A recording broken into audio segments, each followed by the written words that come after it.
So today I'm going to go over how to string or restring a brushless Makita string trimmer. And I'm going to walk you through the two easiest ways to string this trimmer. And I say two because one, it has a very easy way of stringing it without taking the head apart. But if you ever run into a problem where the string breaks off the edges, like right here where the holes are, sometimes you'll either weed eat too long and it cuts them all the way down, or they'll get brittle and break, or something will chop them. Anyways, the line will get stuck in the head and you won't be able to do the first way of stringing this trimmer. So we're going to do both ways so you'll know how to do it if you ever run into that problem. The first thing you want to do before you try to restring your trimmer though, take out your battery. So I took the battery out so this thing won't accidentally trigger. I'm going to set that aside. I'm going to get some trimmer line that I've already had out to demonstrate this. The easiest way to string this is to do the push through method, which you just line up these arrows. So if you look on the head here, you spin it around, there's no other arrow. There's one arrow here and there's one arrow on the button for the bump. So you line those two up, and to do that, you can just, twist it by hand like this. So you get them lined up, you try to turn them, get them as close as you can. Then if you look on one of the holes, right, there's a little hole here and a little hole here, and it's showing the arrow here. Now it's not saying push it straight through this way. It's kind of at an angle and telling you to push it this way. And the reason is because it actually pushes the line through and it curves around this middle shaft, and then it comes out this side here. So it's actually curving around the shaft. It's not just going straight through. So to do that, we're just going to get this line here. We're going to push it through this hole. It works best if the line is straight, but if the line has a little bit of curve, that's okay. Just make sure you're working it through and putting it straight through there. Then we're going to pull this line even on both sides to get this line even on the left and on the right. And that's easy to do by just pulling up the line, getting both ends of the line in your hand like this, and then just pulling it straight up. So I'm pulling it straight up. Now both sides of the line are the same size. That's important because as you're trimming, they're going to both wear down, and you want them both to wear down at the same speed, or you're going to end up losing a lot of line because the overflow cutter here is going to just chop them off. So now that that line is pushed through, you just twist this at the direction that it says to twist. So we're just going to twist it,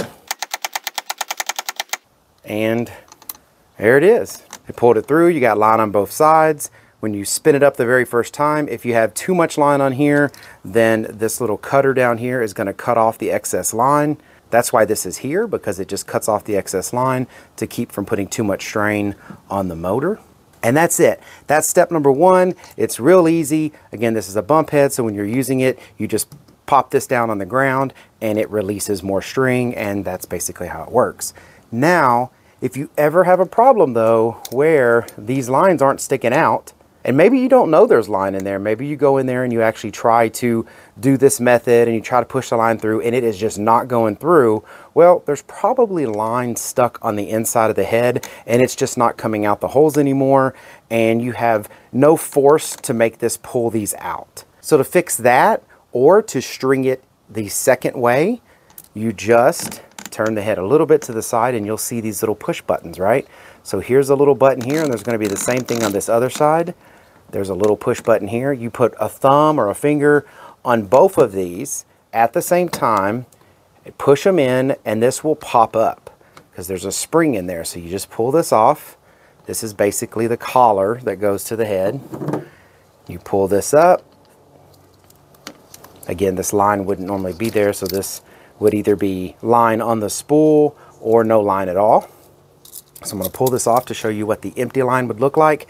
If you do have line on it like this, it's best to just pull off the line that's already there and restring it, because another reason that you could have line breaking off right at the holes of this and not doing anything else is there could be either too tight of line put on here or some kind of tangle that's in the line, and then no matter how many times you bump it, it's just not letting any of that line out, and that's why it ran all the way low. So just go ahead and restring it, and I'm going to show you how to do that with this. All right, so to do it this way, you're going to kind of do the same thing. You're going to find where the hole is, right? So there's a hole on this side. And if you notice on the other side, there's a hole here. Well, you're going to go ahead and push in line through this hole. And when you flip it over, you should see it coming out the other side, right? So you see line coming out this side.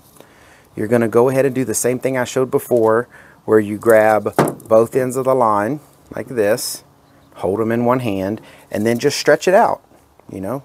Get it stretched out to make sure the line's centered in the middle. Then you should be able to let go and the line's pretty much going to stay there. And then if you notice, there are these slots here, right? And it's open on this end. Well, that's the direction you're going to spool it. So you would get this line here, just like this, and you would spool it in that direction. And you would just keep going until you filled this line up basically to the rim or the edge of this, right? You want to run it up about to the rim. There's not enough line on here right now to do that. And then when you get to that point, that's what these little notches here on the bottom are for, is so you can just put the line there, put it in the little notch, and that will hold your line while you're doing the other side. So now that the other side is pushed through like this, you'll notice there's not like a notch that goes through. It's just a solid piece here. Well, that's because you need to wind this side this way, away from the notch. And then we're just going to wind this all the way around. And then, just like you have these little notches here, you have them on both sides, you also have a little notch right here. You can just slide that in.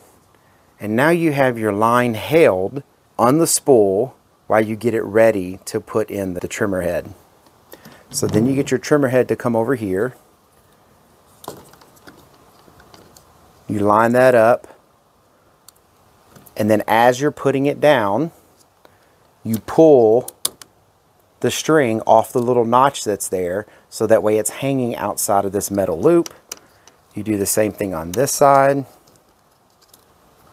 This one was in this notch, so you just again line that up, you push it through, and then you're going to push this head down because there's a pretty powerful spring there that holds this in. That's to operate the bump stop. So you pull your strings out, you're holding the head down a little bit, and then you put this cap back on in the grooves where these tabs go. So when we put the cap over, I'm lining it up with this groove here, which would also make it line up with the groove on the other side. And then you just snap it on. You push down, you make sure it's snapped on. Before you start trimming, make sure that this side is snapped in well. You can look at it from the top right here to make sure that that tab is pushed all the way through and snapped in, which it is. Then you twist around the other way, you make sure that's pushed all the way in. And if you push down real hard, you can see you kind of give it a little bit of a gap, but that means that it's snapped into place.